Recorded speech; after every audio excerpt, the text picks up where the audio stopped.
नमस्कार दोस्तों, कैसे हो आप? सब बढ़िया होंगे। आज हम लोग बात करने वाले हैं open physical counselling. Video start करने से पहले मैं एक चीज़ बता दूं, ये जो नोटिस है, ये जो आया हुआ है, ये वेबसाइट पे मैंने सर्च किया, नहीं मिला। बट जो यूनिवर्सिटीज़ के जो ग्रुप्स हैं, जो वहाँ पे ये शेयर हो रहे थे, तो मैंने वहाँ से देखा। तो ये वीडियो मैं आपके लिए बना रहा हूँ क्योंकि ये बहुत महत्वपूर्ण है। और ये जो है ओपन काउंसलिंग, जो बच्चे नॉन रजिस्टर्ड, नॉन सीयूएच रजिस्टर्ड वाले जो स्टूडेंट्स हैं, उनके लिए फ़ायदेमंद है। और जो नॉन सीयूटी वाले बच्चे हैं, उनके लिए भी बहुत ज़्यादा फ़ायदेमंद है। हम लोग डिटेल में बात करने वाले हैं। और हम लोग वीडियो स्टार्ट से थोड़ा एक चीज़ और हम बता दें कि जो भी बच्चे चाह रहे हैं कि हम अभी ट्रेन का टिकट बनाएं ना, फ़िलहाल अभी अवॉइड करें। मैं क्यों अवॉइड करने के लिए बात कर रहा हूँ, आगे हम बात करेंगे। Second, at first confirm your seat vacant और then don't fill the hostel registration form. और अभी आप लोगों को हॉस्टल रजिस्ट्रेशन फॉर्म फिल नहीं करना है, मतलब नहीं करना है। बेसिकली मैं आपको यहीं पे बता देता हूँ कि जो अवॉइड करने के लिए मैं इसलिए बोल रहा हूँ कि सपोज दैट कि आपका जो डिपार्टमेंट है, उसमें स्पोर्ट काउंसलिंग में ऑलरेडी जो वेटिंग जो लिस्ट है, उसमें 20-30 स्टूडेंट्स ऑलरेडी नाम में हैं। सपोज दैट कि अगर आप जनरल कैटेगरी से हो, उसमें अगर 30 बच्चा अगर वेटिंग लिस्ट में है स्पोर्ट काउंसलिंग में, तो फिर तो आपको जाने से फ़ायदा ही नहीं है ना। कि 30 बच्चा, समझ रहे हैं, बहुत ज़्यादा आ जाता है। लेकिन वहीं अगर SC ST OBC ESW में सीटें बहुत कम, मतलब सपोज दैट कि EWS में सीटें अभी भी 2 खाली जा रही है, EWS में खाली जा रही है, SC में खाली जा रही है, तो आप उस सिचुएशन में आप यूनिवर्सिटी जा सकते हो। और जहाँ पे वेटिंग में अगर जा रहा है 15-20, तो मुझे नहीं लगता आपको वहाँ पे जाना चाहिए। ये मेरा सजेशन रहा, बाकी आप अपना देख सकते हो। हम लोग बात करने वाले हैं यहाँ पे कि जो शेड्यूल आया हुआ है ओपन काउंसलिंग का, जो फिजिकल काउंसलिंग का, ये 2024 का। मैं इसको इसलिए वेरीफाई किया हूँ क्योंकि यहाँ पे अगर आप देखोगे सबसे लास्ट में ये 7 अगस्त को इसको किया गया है। ठीक है, मैं इसलिए इसको कर रहा हूँ, इसलिए इस पर हम लोग बात कर रहे हैं। अदरवाइज हम इसको नहीं देखते, हो सकता है ये फेक होता। चलो, इसमें हम लोग बात करना है। The candidate desires to the take admission against the vacant seats in the various PG programme offered by the central university of Haryana are invited for the admission through the open counselling के द्वारा। और पहले क्या था, sport counselling, जहाँ पे blended mode था। लेकिन इस बार क्या है कि ओपन काउंसलिंग, फिजिकल काउंसलिंग, ये दोनों सेम होता है। जहाँ पे आपको प्रेजेंट होना होता है यूनिवर्सिटी के अंदर में, जहाँ पे आपके क्लासेस होते हैं, वहाँ पे वहाँ जा करके आपका ये आप वहाँ पहुँचते हो। और वहाँ पहुँचने के बाद जितने बच्चे पहुँचते हैं, उसी कैटेगरी, अलग अलग जो category SC ST OBC general category के जितने भी सीट वैकेंट, उस पर फिर एक मेरिट लिस्ट तैयार किया जाता है। जैसे अभी आपने ऑनलाइन ज्वाइन किया, वैसे ही आपको ऑफलाइन जाके वहाँ पे ज्वाइन होना होता है। जो भी कैंडिडेट्स है उनको एक फिल करना होता है रजिस्ट्रेशन फॉर्म, जहाँ पे किस दो on the day of the open या फिजिकल काउंसलिंग के ही दिन में करना है। जो बच्चा नहीं किया है उसके लिए 300 रुपया लगेगा, except SC ST PWD and women category. Okay, एक भी रुपया नहीं लगेगा।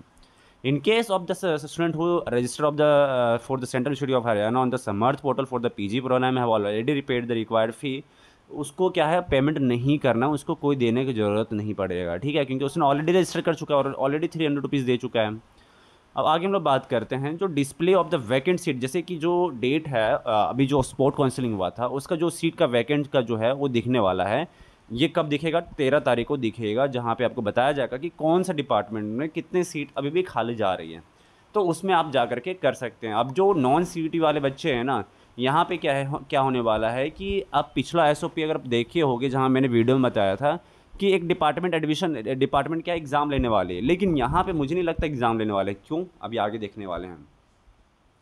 यहाँ पे वही सेम है कि आपका जो रजिस्ट्रेशन है वो ऑनलाइन स्टार्ट हो जाएगा 300 रुपीज़, ये 13 तारीख से। और last date of the online registration जो है वो 19 तारीख तक होने वाला है, मतलब 13 से 19, लगभग 7, एक सप्ताह।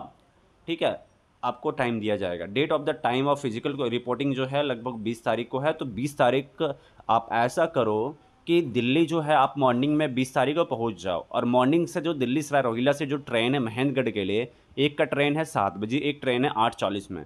तो आप ऐसा टाइमिंग बनाओ ट्रेन का, घर से ऐसा टाइमिंग आप बुक करो जो आप मॉर्निंग में लगभग 6 बजे से पहले दिल्ली पहुंच जाओ। और दिल्ली पहुंचने के बाद जो भी आप स्टेशन पहुंचते हो, चाहे वह न्यू दिल्ली या फिर निज़ामुद्दीन पहुंचते हो या आनंद विहार पहुंचते हो, तो वहाँ से आपको जाना पड़ेगा। लगभग 10 से 15 किलोमीटर है दिल्ली सराय रोहिला, वहाँ से आपको ट्रेन फिर मिलेगा, नेक्स्ट ट्रेन जो डायरेक्ट महेंद्रगढ़ पहुँचाती है। बाकी अगर सपोज दैट कि आपका ट्रेन टाइमिंग ऊपर नीचे हो रहा है, तो आप ऐसा कर सकते हो कि दिल्ली सराय रोहिला से रेवाड़ी ट्रेन जाती है, वो हमेशा 1 घंटा आधा घंटा में वो चलती रहती है। यहाँ पे पहुँचने के बाद रेवाड़ी जब आप पहुँच जाओगे, उसके बाद वहाँ से आप बस स्टैंड चले जाना, वहाँ से आपको महेंद्रगढ़ जाने में लगभग 1 से 1.5 घंटा लगेगा, ठीक है। तो ये आपको दूसरा ऑप्शन है। इसके अलावा उसके अलावा आप देख रहे हो तो फिर आप देख सकते हो, इसलिए आप इसके अकॉर्डिंग आप देख लेना। बाकी जब इसका जब लिस्ट निकलेगा, वो display of the category wise merit list जो ऑफर करेगा वो आपको 20 तारीख को ही दिख जाएगा। कब दिखेगा? 5 बजे तक। और जो आपको पेमेंट करना है रात को 12 बजे तक आपको पेमेंट कर देना है। वहीं जो नेक्स्ट जो आपको दिखेगा, जो अगला जो दिखने वाला है वो 21 तारीख को, जो सीट का वैकेंट जो है वो दिखने वाला है 21 तारीख को। और जो भी पेमेंट आपको करना है उसी दिन को रात को आपको पेमेंट दिख करके ख़त्म कर देना है। वहीं अगर नेक्स्ट अगर ज़्यादा फिर से रिक्वायर्ड है तो आपको 12 बजे जो 22 तारीख को फिर निकलने वाला है, और 22 तारीख तक payment of the fee of the admitted student जो है वो 22 तारीख तक कर देना। ये आपका टोटल प्रोसेस होने वाला है।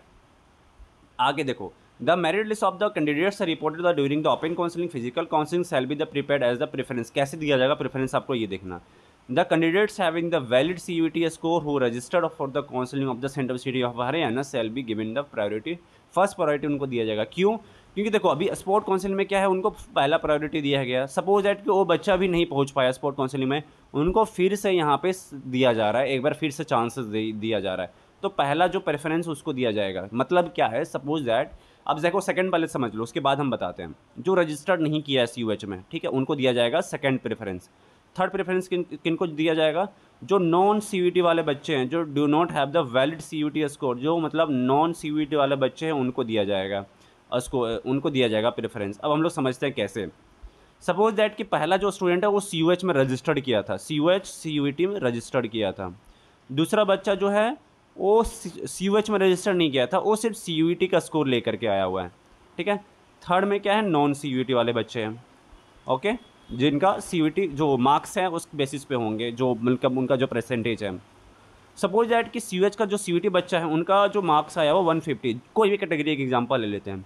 और जो CUH वाला जो बाद में CUET वाला है जो बाद में रजिस्टर किया है, इसका अगर 160 मार्क्स है ना, तो पता प्रेफरेंस किसको दिया जाएगा? 150 वाले को प्रेफरेंस पहले दिया जाएगा, बाद में उसको दिया जाएगा। क्यों? क्योंकि इसने पहले रजिस्टर्ड किया था, बाद में आपने रजिस्टर्ड किया, इसलिए आपको बाद में दिया जाएगा।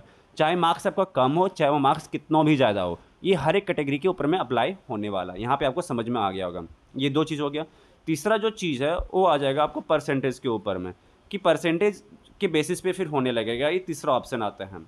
सातवां जो पॉइंट है, the comprehensive merit list of the admitted student and waiting list shall be prepared and the display on the department notice board and the university website for the information all concern. जो भी चीज़ें हैं आपको जो भी display होगा departmental office पे का जो नोटिस बोर्ड है आपको वहाँ दिख जाएगा। अदरवाइज यूनिवर्सिटी का जो वेबसाइट है वहाँ पे आपको देखने को मिल जाएगा। 8वां point, the admitted student shall be have the deposit the request fee of the age a student. मतलब टाइम पे आपको कह रहा है कि आपको पेमेंट कर देना, अदरवाइज आपका सीट खत्म हो जाएगा। The department of the required shall also notify the schedule of the admission of the student against the waiting list. अगर इसके बावजूद भी सीटें अगर वैकेंट रहती है तो उसके बाद फिर से नोटिफाई किया जाएगा। ये टोटल दिया हुआ है। लेकिन आपका एक और क्वेश्चन होगा कि सर मैंने क्या किया कि ऑनलाइन काउंसलिंग में आपने एडमिशन नहीं लिया होगा, सपोज दैट कि आपने एडमिशन नहीं ले पाया, स्पॉट काउंसलिंग में भी एडमिशन नहीं ले पाया, तो आपके पास एक फिर से चांस है यहाँ पे आपको आने का। मतलब जो डेट यहाँ पे दिया गया है 20 तारीख का, आप वहाँ पे आ सकते हैं और अपना एडमिशन लेकर के कंफर्म कर सकते हैं, क्योंकि आपका जो स्कोर है वो काफ़ी बेटर है, क्योंकि आप पहले ही एडमिशन लेते हो और बाद में आकर के यहाँ पे आपको चांसेस मिल सकते हैं। जो भी नए चैनल पे जल्द से जल्द सब्सक्राइब कर ले। इसके अलावा जो भी क्वारीज़ है आप आकर के ग्रुप में पूछिए, जितने भी क्वारीज़ हैं यहाँ पे 2 ग्रुप बना हुआ है, एक यूजी का बना हुआ है और पीसी का, वहाँ आके ज्वाइन कर सकते हैं। पर्सनली कनेक्ट होना आइए इंस्टाग्राम पे, वहाँ पे आप पर्सनली क्वेश्चंस पूछ सकते हैं। बाकी मिलते हैं आपसे नेक्स्ट वीडियो में, अपना ख्याल रखें।